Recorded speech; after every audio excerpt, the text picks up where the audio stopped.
તો કેમ છો મિત્રો? મજામાં? આજ આપણે એક જરૂરી વાત કરવાની હતી કે હું તો ઘણા સમયથી બ્લોગ બનાવું છું, પણ મને કોમેન્ટમાં કોઈ એવું કીધું, હું પણ એવું બોલું છું કોમેન્ટને, સોરી, બ્લોગના સ્ટાર્ટિંગમાં કે નહીં ધોઈને બાબલા જેવો થઈ ગયો. તો કોઈએ મને કોમેન્ટ કરી હતી કે તમે કે વિવેકભાઈની કોપી કરો છો. મેં વિવેકભાઈને ક્યારે જોયા એ મને ખ્યાલ નથી. છે ભાઈ, હમણાંથી હું એમને ઓળખું છું, સારા કન્ટેન્ટ ક્રિએટર છે, સારા બ્લોગ બનાવે છે.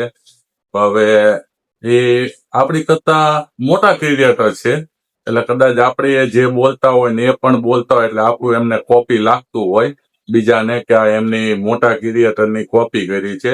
એટલે આજથી આપણી બાબલા જેવો શબ્દ નહીં બોલી, પણ તમે લોકો હે ને મને કોમેન્ટમાં કહો કે હું કયો શબ્દ યુઝ કરું, કે આજ હું નહીં ધોઈને થઈ ગયો, કોના જેવો થઈ ગયો, એ શબ્દ તમારે મને કોમેન્ટમાં કહેવાનું છે. અને બને ને તો આપણે આઈડીને ફોલો બોલો કરી નાખજો. ફટાફટ આપણે એને 10K પહોંચવાનું છે, બરાબર?